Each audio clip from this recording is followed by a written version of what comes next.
सभी को मेरा नमस्कार। आप सभी का स्वागत है हिंदी अड्डा एग्जाम एक्सप्रेस पर। सहायक समीक्षा अधिकारी 2024 री एग्जाम के लगातार समान हिंदी का इन दिनों में प्रैक्टिस चल रहा है और एक नोट्स मैंने बनाया है। पुस्तक कह सकते हैं, नोट्स कह सकते हैं, हैंड रिटन नोट्स में है। हिंदी अड्डा द्वारा ही प्रस्तुत है, यानी मेरे द्वारा ही बनाया गया है। इसमें आपके समीक्षा अधिकारी के सभी 6 टॉपिक जो कि प्री और मेंस दोनों के लिए उपयोगी है। केवल पर्यायवाची जो छठा टॉपिक है वही मेंस में नहीं रहता, बाकी 5 हूबहू वही रहते हैं। प्रश्नों की संख्या मेंस में 30 रहती है, 2-2 नंबर का रहता है, 5 टॉपिक से आता है और प्रारंभिक परीक्षा में 10-10 क्वेश्चन 10-10 नंबर के होते हैं 6 टॉपिक से। तो प्रारंभिक और मेंस मुख्य परीक्षा दोनों को ध्यान में रखते हुए ये नोट्स तैयार किया गया है सिर्फ आपके लिए। और आज का जो टॉपिक है वह है विशेष विशेषण। इससे पहले विलोम शब्द तद्भव तत्सम हो चुका है, बहुत ही विस्तृत तरीके से मैंने आपको दिखाया था। कितने बेहतरीन तरीके से नोट्स को मैंने तैयार किया है आपके लिए। व्याकरण तो है ही, शब्द ज्ञान भंडार है, और विशेष विशेषण तो विशेष रूप से उन लोगों के लिए बहुत ही महत्वपूर्ण है जिन्हें कठिन लगता है। समीक्षा अधिकारी में 2 टॉपिक से विशेषतर लोगों को डर लगता है, जिसमें एक विशेष विशेषण और दूसरा एक पर्यायवाची है। वैसे तो मैं मानता हूं कि कोई भी टॉपिक अगर कठिन बनाना हो जाएगा तो कठिन बन ही जाएगा और आप उसमें भी फेल हो सकते हैं, बशर्ते कि आप कितने बेहतरीन तरीके से पढ़ाई किए हैं इस पर डिपेंड करता है। अन्यथा तो विलोम शब्द भी मैं 10 ऐसे शब्द दे दूं, यकीन मानिए आप उसमें 50% यानी 10 में 5 भी नहीं कर सकते। बस बात आती है कि प्रश्न कैसा आता है, पेपर कैसा बनता है। तो मुझे लगता है कि हर तरह की तैयारी से आपको तैयार रहना चाहिए। कठिन आए तब भी आप क्वालिफाई हो जाएं, और सरल आए तो भी, और मध्यम आए तब भी। इसी को ध्यान में रखते हुए हमने तैयार किया है आपके लिए नोट्स। और आज के क्लास में आप व्याकरण देखेंगे। व्याकरण तद्भव तत्सम विशेष विशेषण के लिए बहुत ही महत्वपूर्ण है। अगर व्याकरण आप समझ लिए तो समझ लीजिए कि 90% आपकी समस्या का समाधान यहीं से हो जाएगा। कैसे, आपको दिखाता हूं। चलिए, विशेष विशेषण परिभाषा तो आप सभी लोग जानते ही होंगे, फिर भी यदि नहीं जानते हैं तो मेरा काम है आपको बताना। विशेष विशेषण, विशेषण किसे कहते हैं जान लेते हैं। जो संज्ञा या सर्वनाम की विशेषता बताए उसे विशेषण कहते हैं। जैसे गाय को लीजिए, गाय संज्ञा से गाय जात के सभी प्राणियों का बोध होता है। जैसे ही नाम मैंने लिया गाय, तो आपके दिमाग में गाय आ गया, वहां पे काला, नीला, पीला, सफेद ऐसा कुछ भी दिमाग में नहीं आया, सिर्फ आपके दिमाग में यही आया गाय। 4 पैर होते हैं, 2 कान होते हैं, गाय का पूरा जो रूप होता है वो आपके दिमाग में छप गया। पर यहीं पर गाय की जगह यदि हम काली गाय कहते हैं तो आपके दिमाग में, जेहन में क्या आता है, सिर्फ और सिर्फ काली गाय ही दिमाग में चलने लगता है।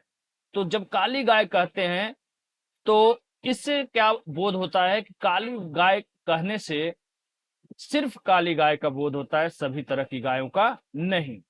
यहाँ काला, काला विशेषण से गाय संज्ञा की व्याप्ति मर्यादित हो गई है, अर्थात सीमित हो गई है। यानी गाय केवल, अभी तक हमारे दिमाग में पूरी गाय थी, अभी जो है हमारे दिमाग में सिर्फ काली गायें रह गई हैं। उदाहरण के लिए जैसे देखिए यहाँ पे लिखा है वह काली गाय है, ठीक है।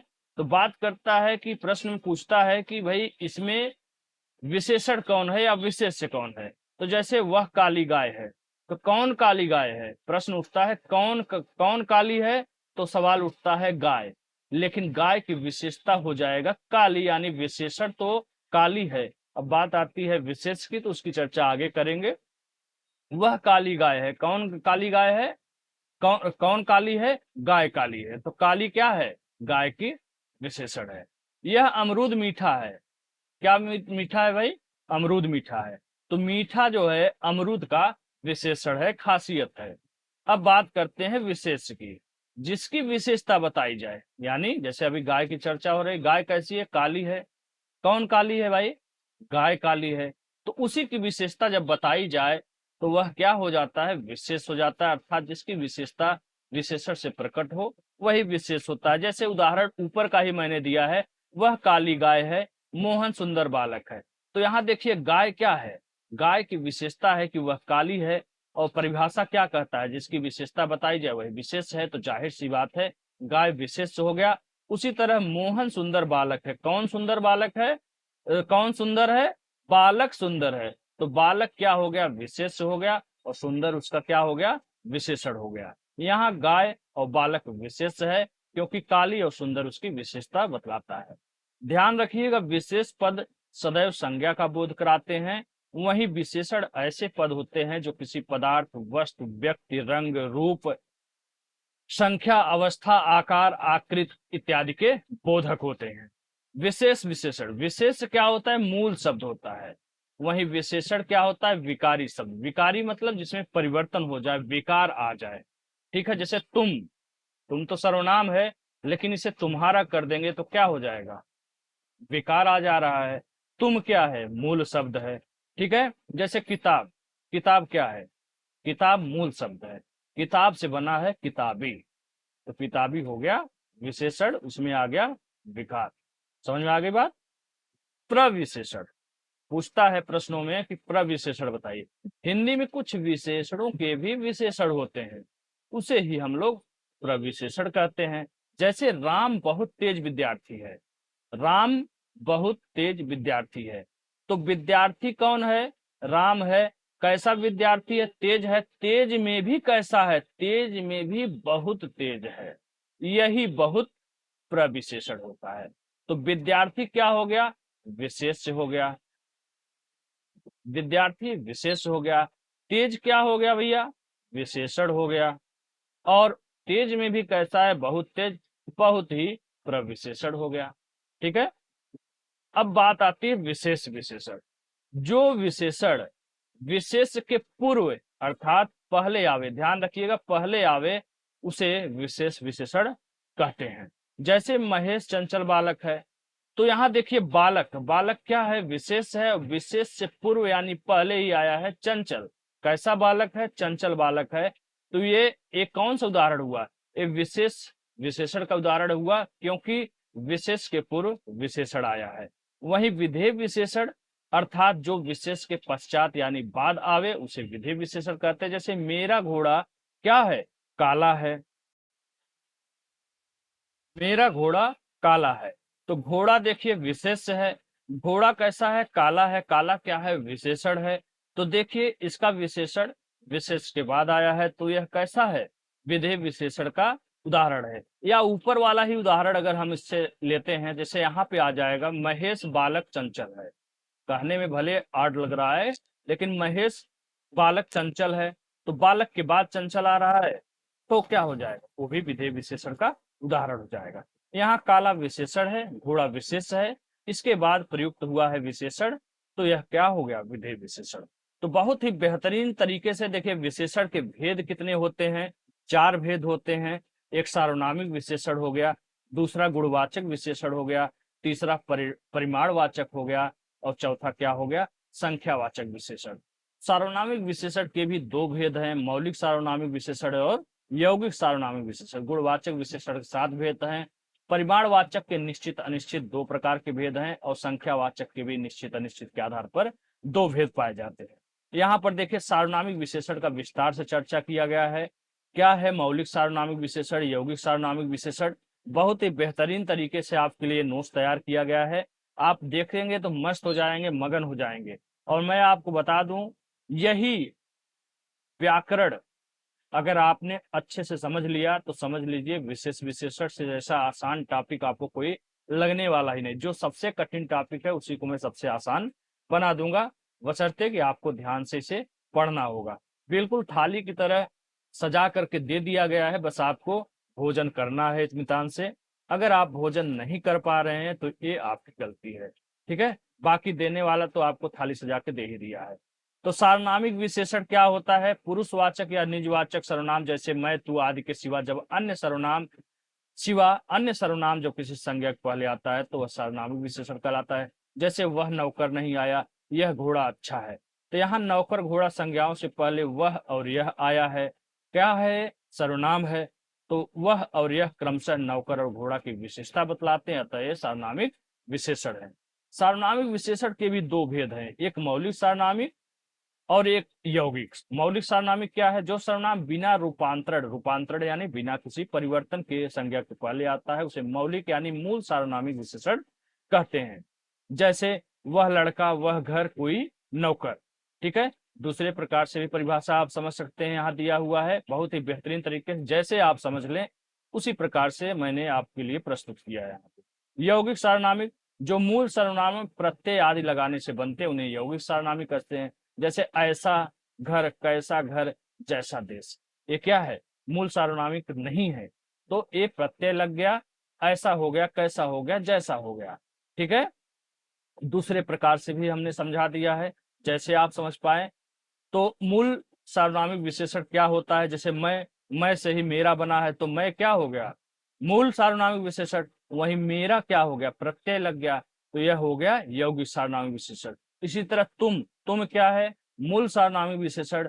और तुम्हारा क्या हो गया? प्रत्यय लगने से यौगिक सार्वनामिक विशेषण। इसी तरह आप, आपका, कितना, इतना, उतना, अपना, ये सब क्या है? यौगिक सार्वनामिक विशेषण के उदाहरण है। हिंदी में कुल 11 मूल सर्वनाम है, आपको पता ही होगा, यहाँ पे बकायदे दिया हुआ है, नहीं पता है तो आप यहाँ से देख सकते हैं, समझ सकते हैं। सर्वनामों के भेद की बात करें तो सर्वनामों के भी कई भेद हैं। उसका विस्तृत रूप से, जैसे निश्चयवाचक या संकेतवाचक सर्वनाम विशेषण क्या है, इसके बारे में दिया हुआ है, बहुत बेहतरीन तरीके से इसको पढ़िए आप लोग। अनिश्चयवाचक सर्वनाम विशेषण क्या है? जैसे कोई, कुछ, जैसे, ये सब अनिश्चयवाद में आते हैं। प्रश्नवाचक में क्या है? जाहिर सी बात है, जहाँ पे प्रश्न उठता है वही प्रश्नवाचक है। संबंधवाचक, जहाँ संबंध बनता हो, मेरा, हमारा, तुम्हारा, तेरा, इसका, उसका, उनका इत्यादि का प्रयोग हो, वहां संबंधवाचक सर्वनामिक विशेषण होता है। जैसे उनकी साड़ी सुंदर है, मेरा बेटा स्कूल गया, उनके घर आज पार्टी हो रही है। उसी प्रकार से दूसरे नंबर पे आइए, सार्वनामिक विशेषण के बाद गुणवाचक विशेषण। गुणवाचक विशेषण की संख्या सभी विशेषणों में सबसे अधिक है, 7 भेद पाया जाता है। जिस शब्द से संज्ञा या सर्वनाम की गुण, दशा, स्वभाव, धर्म लक्षित हो उसे गुणवाचक कहते हैं। दूसरे प्रकार से समझना हो तो समझ लीजिए, जिन विशेषणों से संज्ञा या सर्वनाम के गुण, दोष, रंग, रूप, आकार, प्रकार, संबंध, दशा, स्वभाव इत्यादि का पता चले उसे गुणवाचक विशेषण कहते हैं। गुणवाचक विशेषण के 7 प्रकार जो है इस तरह के, देखिए, रंग, जहां पे रंग की बात हो, वह कौन सा भेद है? गुणवाचक विशेषण में भी रंग वाला आ जाएगा। फिर काल, भूत, भविष्य, वर्तमान, नया, पुराना, ताजा, इस तरह का कोई शब्द मिले तो भी गुणवाचक विशेषण में आता है। अब गुणवाचक विशेषण में कैसा है? तो कालवाचक हो जाएगा। आकार के बारे में लंबा, चौड़ा, मोटा, नुकीला, गोल। दशा, दुबला, पतला, भारी, गीला, मोटा, इस तरह का चीजें शब्द जहां मिल जाए। गुण में भला, बुरा, न्यायी, सीधा, दानी, वीर, सच्चा, सज्जन, दुष्ट, दुर्जन, इस तरह का चीजें आ जाए। खट्टा, मीठा आ जाए। स्थान, दाया, बाया, ऊपरी, बाहरी, भीतरी, क्षेत्रीय, पंजाबी, अमेरिकी, भारतीय, ठीक है, ब्रिटिश। द्रष्टव्य 7वां है गुणवाचक विशेषण में, जहां पे सा, सी से सादृश्यवाचक पदों को जोड़कर गुणों को कम किया जाता है, उसे वो द्रष्टव्य में आता है। द्रष्टव्य गुणवाचक का भेद है। जैसे बड़ा सा, ऊंची सी, पीला सा, छोटी सी। गुणवाचक विशेषण के बहुत से उदाहरण यहाँ पे देखिए दिया हुआ है। राधा बहुत ही सुंदर है। कैसी है? सुंदर है। योग्य व्यक्ति ही पहचाना जाता है। यह चांदी छोटी सी दिखती है, द्रष्टव्य वाला उदाहरण हो गया। राहुल बहुत पतला है, देखिए दशा वाला आ गया। अमेरिकी व्यक्ति कैसे होते हैं? गोरे होते हैं। अमेरिकी कहाँ हो गया? स्थानवाचक आ गया, है ना? समझ में आ रही बात? इसी तरह भोला एक गरीब आदमी है, कैसा है? गरीब आदमी है। तो ये सब जो है आपका गुणवाचक विशेषण का उदाहरण है। तीसरे नंबर पे आता है परिमाणवाचक। इसे आप लोग पीडीएफ इसको प्राप्त कर लीजिए। देखिए, मैंने फीस वगैरह कभी नहीं रखा, अभी तक मैं बिल्कुल फ्री ही पढ़ा रहा था। इसमें चूंकि बहुत मेहनत लगा है और इसमें फीस रखने के पीछे कारण है कि इसको मैं प्रिंट करवाऊंगा और बुक के फॉर्म में आप लोगों के सामने प्रस्तुत करूंगा, इसीलिए थोड़ा सा फीस रखा है। और बहुत ज्यादा नहीं है, इसी के हजारों हजारों लोग फीस ले रहे हैं और ये इतना सफिशियंट है। मैं आपको दावा करता हूं आपसे कि यदि आपने इसे अच्छे से पढ़ लिया तो आपको न तो किसी कोचिंग की जरूरत है और ना ही किसी चीज की जरूरत है। यहीं से ही आपका सारा सारा काम हो जाना है, 100% लगभग। ठीक है, तो आप लोग टेलीग्राम में भी जुड़ जाइए। टेलीग्राम में अभी बहुत से लोग जुड़े ही नहीं हैं। टेलीग्राम में मैं डेली टेलीग्राम पर क्विज चलाता हूँ, 20-22 प्रश्नों का चलता रहता है, आप लोग उसका भी लाभ उठा सकते हैं और बाकी सारी जानकारी वहां से आप प्राप्त कर सकते हैं। ठीक है, तरह तरह के पढ़ाई से संबंधित जो है इम्पोर्टेंट पीडीएफ भी वहां पे मैं शेयर करता रहता हूँ, बुक वगैरह, जानकारी वगैरह। तो आप लोग उसका भी लाभ उठा सकते हैं। ठीक है, परिणाम परिणाम नहीं, ध्यान रखिएगा, परिणाम अलग है, ये है परिमाण। ठीक है, इसके भी दो प्रकार होते हैं, निश्चित परिमाणवाचक, अनिश्चित परिमाणवाचक। देखिए बकायदे यहाँ पे परिभाषा दिया हुआ है बिल्कुल एकदम स्पष्ट रूप से, फिर निश्चित परिमाणवाचक क्या होता है, अनिश्चित परिमाणवाचक क्या होता है, सब कुछ बहुत व्यवस्थित तरीके से दिया हुआ है। ठीक है, आप लोग देख सकते हैं, उदाहरण सहित दिया हुआ है, सब कुछ यहीं पे दिया हुआ है, बहुत सारी चीजें तो आपके यहीं से काम होने वाले हैं। संख्यावाचक विशेषण की बात करें, इसके भी दो प्रकार है, निश्चित संख्यावाचक, अनिश्चित संख्यावाचक। अब बात करते हैं निश्चित संख्यावाचक में, देखिए गणनावाचक विशेषण होता है, क्रमवाचक विशेषण, आवृतवाचक, समुदायवाचक, प्रत्येकवाचक, समुच्चयवाचक विशेषण होता है। फिर गणनावाचक विशेषण के भी दो भेद होते हैं, पूर्णांक बोधक, अपूर्णांक बोधक। इन सब के बारे में फिर से विस्तृत रूप से बकायदे हेडिंग डाल डालकर चर्चा किया गया है अलग अलग, ऐसा नहीं है शार्ट में कोई कर दिया गया, पूरा उदाहरण के साथ दिया गया है। निश्चित संख्यावाचक क्या होता है, फिर इसमें भी भेद हो जाते हैं, गणनावाचक को आप कैसे पहचानेंगे, जहां पे 1 2 3 4 देखेंगे। पूर्णांक बोधक क्या है, अपूर्णांक बोधक क्या है, बहुत ही विस्तृत तरीके से, बेहतरीन तरीके से दिया गया है। क्रमवाचक विशेषण क्या है, जहां पहला दूसरा तीसरा चौथा दिखे, इसका उदाहरण ढेर सारा दिया हुआ है। आवृतवाचक को कैसे पहचानेंगे, उदाहरण सहित दिया हुआ है। समुदायवाचक क्या है, ये भी बकायदे दिया है। प्रत्येकवाचक क्या है, समुच्चयवाचक क्या है, सब कुछ देख रहे हैं आप लोग, बेहतरीन तरीके से दिया गया है उदाहरण के साथ। ठीक है, विशेषण की तुलनावस्था क्या होता है भाई, 3 प्रकार के होते हैं, उत्तरावस्था, मूलावस्था, उत्तमावस्था। इसे कैसे पहचानेंगे, इसकी परिभाषा क्या होता है, उदाहरण के साथ दिया हुआ है। उत्तरावस्था देख सकते हैं, फिर यहाँ पे आप आइएगा तो उत्तमावस्था है, इससे भी संबंधित प्रश्न पूछे गए हैं, ऐसा नहीं है कि ये फालतू चीज है। फिर आता है संकेतवाचक क्रिया विशेषण क्या है, इसमें कुछ जो इंपॉर्टेंट चीजें हैं उसके बारे में मैं चर्चा कर देता हूं। इसमें देखिए, एक तो प्रयोग के अनुसार है, एक रूप के अनुसार है, ये वाला उतना इंपॉर्टेंट नहीं। अर्थ के अनुसार 4 प्रकार का है, परिमाणवाचक, रीतिवाचक, स्थानवाचक, कालवाचक, यहाँ से प्रश्न पूछे जाते हैं, वो भी बकायदे से दिया हुआ है। क्रिया विशेषण क्या होता है, और क्रिया विशेषण के जो प्रकार हैं, और उसको उदाहरण के साथ यहाँ पे देख सकते हैं आप, दिया गया है। परिमाणवाचक क्रिया विशेषण, रीतिवाचक क्रिया विशेषण का प्रश्न आ जाएगा, इसका परिभाषा पूछ लेगा तो आप कैसे जवाब देंगे, बकायदे विस्तार से दिया हुआ है, उदाहरण के साथ दिया हुआ है। स्थानवाचक क्या है, इसे कैसे आप पहचानेंगे, कालवाचक क्या है, इसे कैसे पहचानेंगे, यौगिक क्रिया विशेषण क्या होता है, सब कुछ जो है देखिए विस्तृत रूप से दिया हुआ है। उसके बाद क्रिया विशेषण के भेद वही है, एक बार फिर से लिख दिया है, कभी कभी पूछ देता है, अर्थ के अनुसार यही इंपॉर्टेंट है। ठीक है, तो 3 4 प्रकार के होते हैं क्रिया विशेषण भेद, अर्थ के अनुसार 4 होते हैं। विशेष विशेषण शब्दों को पहचानने से संबंधित कुछ ट्रिक की बात करें तो देखिए, विशेष तो मूल शब्द अर्थात संज्ञा होता है, विशेषण प्रत्यय आदि लगाने से बनते हैं। ठीक है, जैसे उदाहरण के रूप में यहाँ देखिए अंत है, अंत क्या है, विशेष है। अंतिम में प्रत्यय लग गया, अंतिम या अंत इसका विशेषण है। इसी तरह इतिहास, ऐतिहासिक, उत्कर्ष, उत्कृष्ट, पशु का पाशविक या पाशव, संस्कृत का सांस्कृतिक। तो विशेष क्या होते हैं, संज्ञा होते हैं, अर्थात मूल शब्द होते हैं, और जहां भी प्रत्यय लग करके कोई शब्द बन जाए वही विशेषण होता है। लेकिन कुछ इसमें अपवाद है, उसे पहचानने का तरीका पता होना चाहिए, उन शब्दों को जानना चाहिए। जैसे कुछ शब्दों के पीछे ता, पन, ना, ई आदि लगे होते हैं, तो वो क्या होता है, देखने में तो ये लगते हैं कि विशेषण है, लेकिन वास्तव में होते हैं विशेष। जैसे आपको लगेगा कि मानव मूल शब्द है, मानव से मानवता है, लेकिन यहाँ पे कुछ अपवाद स्वरूप मानवता क्या है, विशेष है, मानव विशेषण है। इसी तरह दानवता, सुंदरता, गंभीरता, चंचलता, इन सब के पीछे ता लगा हुआ है। इसी तरह पन वाला उदाहरण देखिए, मीठापन, कड़वापन, तीखापन, ओछापन। तो जहां भी पन आप देखिए, वो आप विशेषण शब्द होता है, उसके आगे जो सिंपल शब्द आपको मूल शब्द टाइप का दिखता है वह वहां पे विशेषण हो जाता है, और ये जो पन लगा होता है विशेष होता है। उसी तरह ना, आराधना, जुठारना, झिलमिलाना, तो ये क्या है, ये लग रहा है विशेषण, लेकिन वास्तव में क्या है, विशेष। और ये जो लग रहा है आपको विशेष, वह है विशेषण। इसी तरह अनासक्ति, उपलब्धि। ठीक है, अब शब्द भंडार की बात करें, बहुत ही व्यवस्थित तरीके से शब्द भंडार दिया हुआ है। अ से शुरू होने वाले तो दिए हुए हैं, उसके साथ साथ देखिए जैसे अंत का अंतिम या अंत होता है तो अंतर का क्या होगा, साथ में रख दिया गया है। ठीक है, उसी तरह से बहुत ही बेहतरीन तरीके से आपके सामने ये सब चीजें देखिए रखा हुआ है और बहुत ही व्यवस्थित। जैसे अनुवाद, अनुवादित, अनुदित होता है, तो अनुमान का क्या होता है, यही मिलता जुलता शब्द है तो साथ में रख दिया गया है। ठीक है, अपमान का अपमानित होता है तो अपकार का क्या होता है, अपकारी। अवरोध का अवरुद्ध तो अनुमोदन का अनुमोदित, अंकुरण का अंकुरित, सब कुछ बहुत ही अच्छे से दिया। अध्ययन, अध्ययन का क्या होता है विशेषण, अधीत, लेकिन अध्यापन का पूछ देगा तो अध्यापित।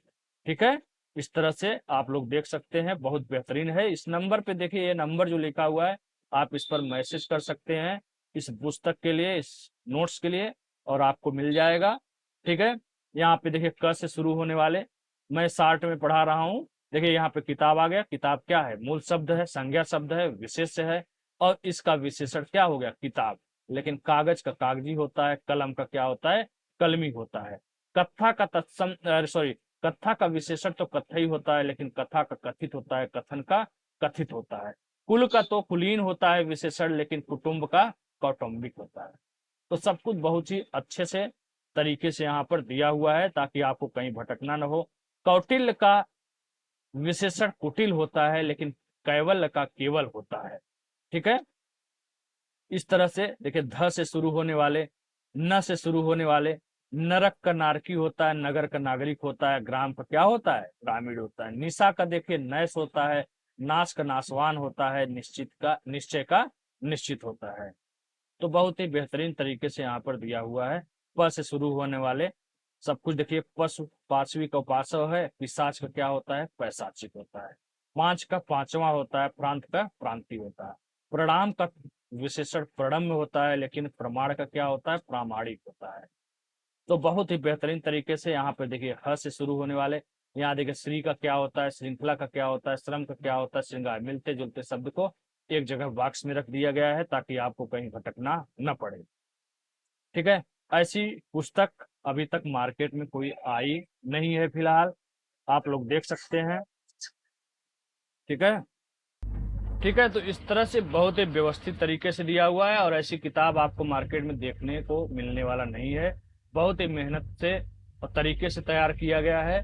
किसी भी सूरत में आप कितने भी लापरवाही से इसे आप पढ़ेंगे, लापरवाही मीन्स मतलब ध्यान से ही पढ़ना है, बशर्ते जल्दीबाजी में भी पढ़ेंगे अगर थोड़ा सा ध्यान रखते हुए, तब भी 55+ कहीं आपका जाना नहीं है इसको। ठीक है, तो इस तरह से आप देख सकते हैं अपवाद के चीजों को मैंने अलग से फिर से फोकस कर दिया है। ता से बनने वाले सारे शब्दों को दे दिया है ताकि आराम से आप पहचान जाए। प से बनने वाले सारे शब्दों को दे दिया है। हट जिसमें लगा होता है उसका अपवाद दे दिया गया। उसके बाद इस तरह से आप कंप्लीट देख सकते हैं। बहुत ही बेहतरीन तरीके का नोट्स है और जिसको इस नोट्स को प्राप्त करना है, अब तक लगभग 300 लोग होने जा रहे हैं जिन्होंने इस पुस्तक को लिया है।